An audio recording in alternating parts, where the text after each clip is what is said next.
I speak therefore tonight to and of the American people as a whole. My most immediate concern is in carrying out the purposes of the great work program just enacted by the Congress. Its first objective is to put men and women now on the relief rolls to work, and incidentally to assist materially in our already unmistakable march towards recovery. I shall not confuse my discussion by a multitude of figures. So many figures are quoted to prove so many things. Sometimes it depends on what paper you read or what broadcast you listen in on. Therefore, let us keep our minds on 2 or 3 simple, essential facts in connection with this problem of unemployment. It is true that while business and industry are definitely better, our relief rolls are still too large.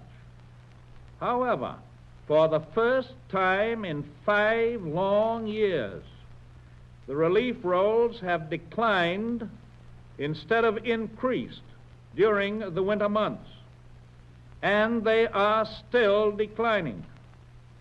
The simple fact is that many million more people have private work today than 2 years ago today, or 1 year ago today. And every day that passes offers more chances to work for those who want to work. In spite of the fact that unemployment remains a serious problem, here, as in every other nation, we have come to recognize the possibility and the necessity of certain helpful remedial measures. These measures are of 2 kinds. The first is to make provisions intended to relieve, to minimize, and to prevent future unemployment. The second is to establish the practical means to help those who are unemployed in this present emergency.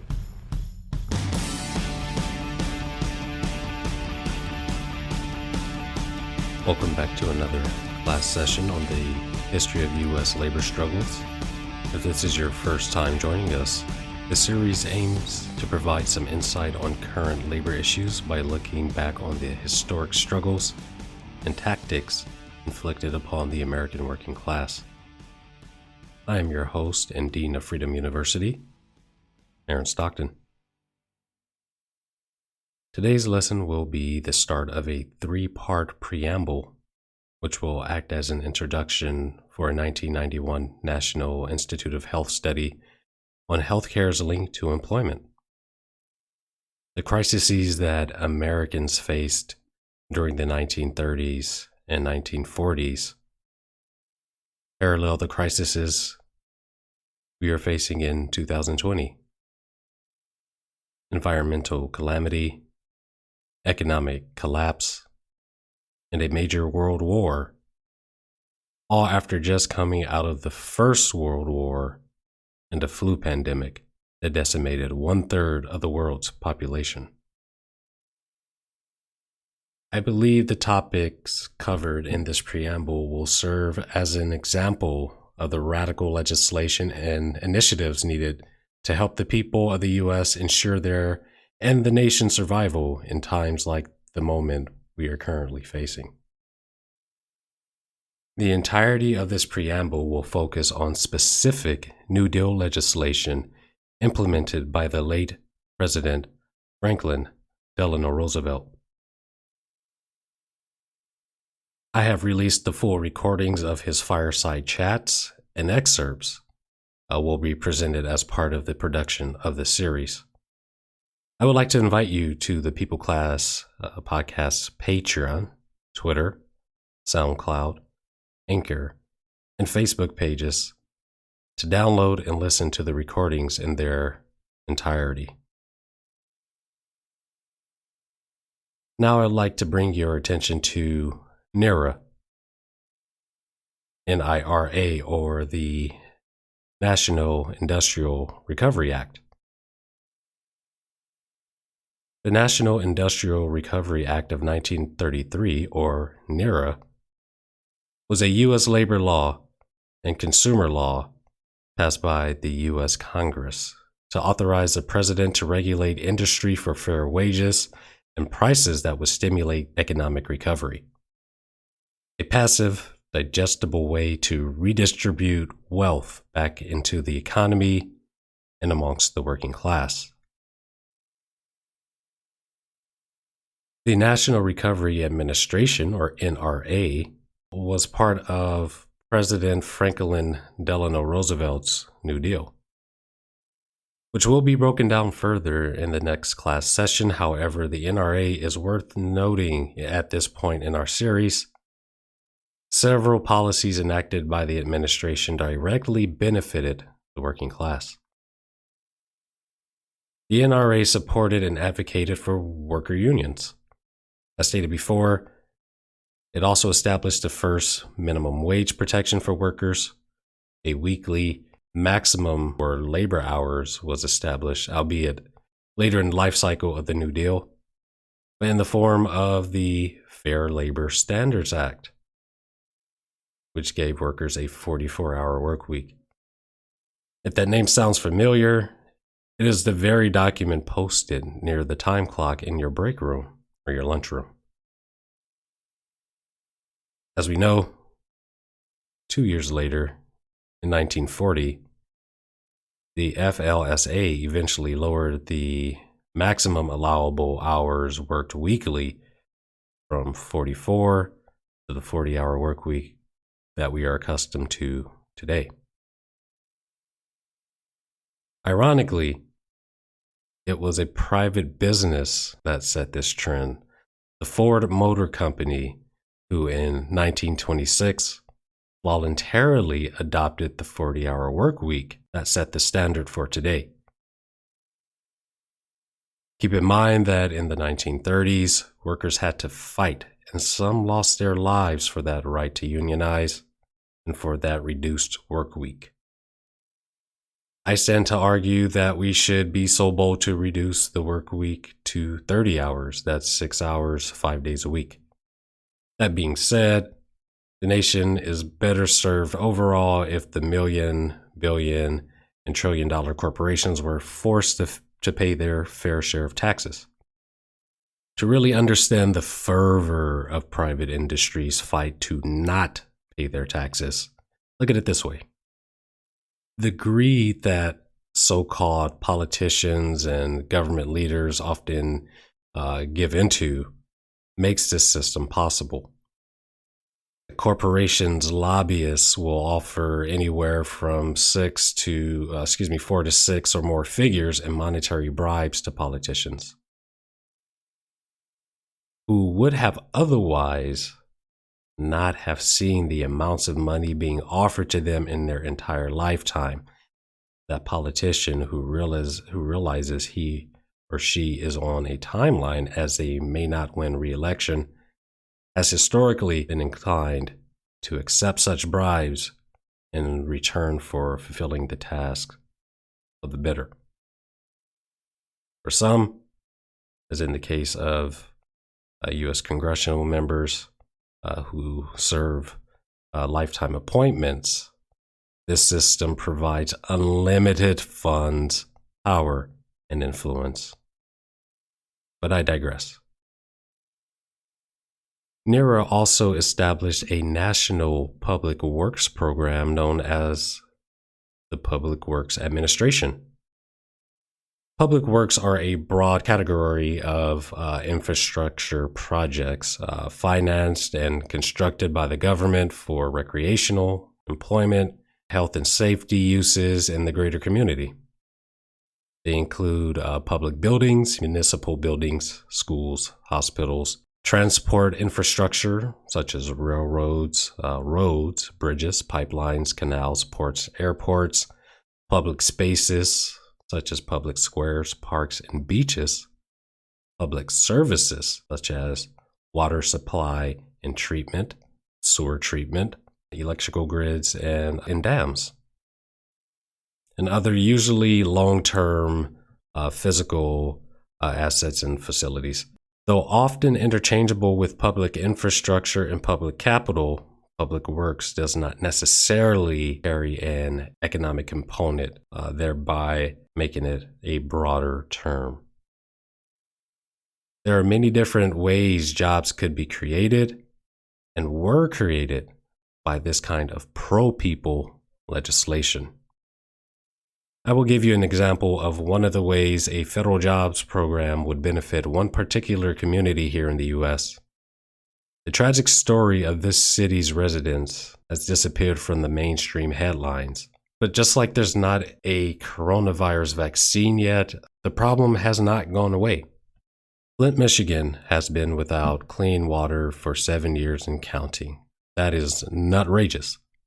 Should the government get off of their lazy keisters and implement a New Deal-style federal jobs program, repairing Flint's water infrastructure would not only employ tens of thousands, it will get the residents of Flint, Michigan, the clean water they so desperately deserve and need. If you recall, the private global entity Nestle, based out of Switzerland, essentially owns the White Pine Springs well in the Great Lakes Basin, where it takes the clean water, sells it for upwards of a 300% markup, including to the residents of Flint. Despite the company being based in another country entirely, despite some 81,000 residents petitioning against the business deal, a deal which netted the Swiss-operated company some $92.6 billion in 2019. While we are on the subject of deals, let's talk about the one in which the National Industrial Recovery Act of 1933 was created for. You probably guessed by now we are talking about the New Deal. The New Deal was a series of programs, public works projects, we've just covered that, financial reforms, and regulations enacted by President Franklin D. Roosevelt in the United States between 1933 and 1939. It responded to needs for relief, reform, and recovery from the Great Depression. One of the most ambitious and important initiatives implemented by the New Deal occurred when, on May 6, 1935, President Franklin D. Roosevelt signed an executive order which created the Works Progress Administration. The WPA was tasked with solving the nation's unemployment problem by creating a federal works relief program. The Federal Works Relief Program employed some 3 million unemployed Americans, albeit men in particular, and helped advance U.S. society overall by investing in the expansion and improvement of our civic and municipal infrastructure. The idea was birthed to set aside some of the most beautiful sectors of this continent's land and dedicate them as national parks. The programs invested pro-environmental actions like forestation projects. The federal jobs program introduced by the WPA even created new sectors in the U.S. occupational sector, which we will explore a little further into the session as well. The predominant fields covered by the federal jobs program and agencies included the Civilian Conservation Corps, or the CCC. You should all be familiar with that. The Civil Works Administration, the CWA. The Farm Security Administration, the FSA. The National Industrial Recovery Act of 1933, which we spoke of at the start of this session, and the Social Security Act. First, we will take a look at the Civilian Conservation Corps, which was a voluntary public work relief program that operated from 1933 to 1942 and employed an estimated 3 million unemployed, unmarried men to relieve families who had difficulty finding jobs during the Great Depression in the United States. This New Deal program originally catered to a demographic of men ages 18 to 25. It was eventually expanded to ages 17 to 28 during its 9 years in operation on a national level. The CCC created manual labor jobs related to the conservation and development of natural resources in rural lands owned by federal, state, and local governments. This program is solely responsible for planting more than 3 billion trees and constructed trails and shelters in more than 800 parks nationwide. You may have heard of some of them: the Florida Everglades, Mammoth Cave in Kentucky, the Great Smoky Mountains in North Carolina, Kings Canyon in California, Big Bend in Texas, and Olympic National Park in Washington, to name a few. The young men that joined the Civilian Conservation Corps benefited from a wage of $30 a month, equivalent to roughly $590 as of 2019, 25 of which had to be sent home to their families. They also benefited from socialized, subsidized housing, usually in the form of military-style barracks, and other benefits included clothing and 3 meals daily.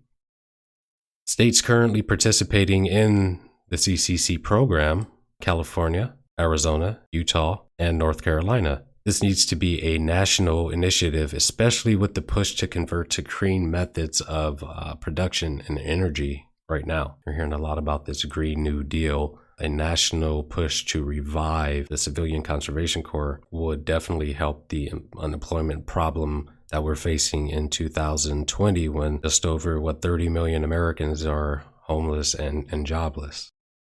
Next, let's look at the Civil Works Administration. The CWA, the Civil Works Administration, laid 12 million feet of sewer pipe and built or improved 255,000 miles of roads, 40,000 schools, 3,700 playgrounds, and nearly 1,000 airports between November 1933 and March 1944. Our food supply is in dire straits due to the toll the COVID-19 pandemic is taking on the people and the economy. Almost weekly, I am seeing articles warning us about an impending shortage of flour, pork, chicken, and beef, partly due to the infection spreading throughout meat and food processing centers, which is causing them to slow down production or close entirely on the one hand, while some 30 million unemployed workers whose unemployment has been depleted, or even worse, they are not even eligible for unemployment relief. 30 million unemployed workers cannot afford to purchase food, contributing to a surplus of meat, dairy, and produce of being literally dumped down the drain or into a dumpster. While a food surplus sounds like a positive thing, which it should be, as it means plenty to disperse around the world and to those most in need, an overabundance of a good or resource creates a deflation in price. This means the farmer is making less per unit of measure. This means the farmer will have a harder time paying their debts, paying their rent, purchasing resources for their families, which one can imagine only exacerbates an economic crisis. Before, there were only 3 to 5 private corporations that owned the entirety of the nation's means of production. Farmers during the Great Depression found themselves in that very circumstance. An Iowa PBS article by Tom Moraine titled "The Great Depression Hits Farms and Cities in the 1930s" quotes, "Farmers banded together like a labor union and threatened to prevent any milk from getting from farms to towns and cities. They hoped that this would raise the price that farmers were paid for their products. They set up blockades on county roads and made any trucks carrying milk, cream, butter, or other farm products to turn around and go back home. They called it the farm strike." Not all farmers joined the movement, however, and the effort did not have any effects on prices. But the silver lining here is this put enough pressure on the White House to implement the Farm Security Administration, the FSA. This was a New Deal agency created in 1937, focused on rural rehabilitation to provide economic aid to rural communities during the Great Depression. Wikipedia states, quote, "The FSA's efforts were to improve the lifestyle of very poor landowning farmers and a program to purchase submarginal land owned by poor farmers and resettle them in group farms on land more suitable for efficient farming." Reactionary critics, including the Farm Bureau, strongly opposed the FSA as an alleged experiment in collectivizing agriculture. That is, in bringing farmers together to work on large government-owned farms using modern techniques under the supervision of experts, end quote. In the spirit of this series on U.S. labor struggles, one should be able to recognize the oppression tactic private industry used in successfully hijacking the FSA of its true mission here. Wiki continues to explain that once conservatives held the majority seats in Congress, the FSA only functioned to aid in land purchases for low-income farmers.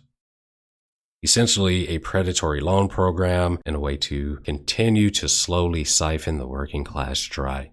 Despite the shortcomings of the FSA, which still operates and functions the same way, it's a loan agency, there was one underlying goal sought after by the U.S. government: getting people back to work and regulating prices in an effort to redistribute the nation's wealth amongst the working class. To not repeat this tactic in order to rekindle the economy means said economy's certain demise, so long as the nation's wealth continues being funneled upward and less available for the citizens to circulate within the economy. Another unexpected benefit did arise from the FSA, however: a federal art project, which was unique in that it sought to provide work relief for painters, sculptors, muralists, graphic artists, musicians, and a noteworthy photography program that documented the realities of the struggle of the Great Depression, serving as a time capsule of sorts for the years of 1935 through 1944. Ultimately, this created a brand new photojournalistic job sector in the United States. And this essentially birthed the documentary film industry in America as we know it today. In our next class session, we will revisit the portion of the New Deal that some of you may have noticed was omitted today. We will briefly cover the Social Security Act and how healthcare was handled in the U.S. Between the periods of World War I and the Cold War. So be sure to visit the People Class Podcast streaming channels so that you don't miss any of those sessions or that information. This was your host, the Dean, and you have been listening to another class session presented from the sprawling campus of Freedom University. Freedom University. That's FU to the corrupt politicians out there. Enjoy the rest of your day, and thank you for tuning in to another session of the People Class Podcast, the official podcast of the People Class. I hope you found the information shared in today's session enlightening, or at the very least, raise some questions. I extend an invitation to join us for more weekly sessions. And remember, our work does not stop here. Get active, organize, and take control over your destiny as an American working class person. Class dismissed.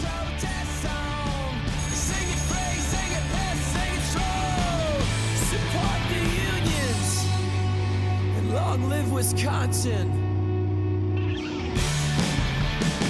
It's not the left, it's not the right. It's up and down and that's the fight. It's a world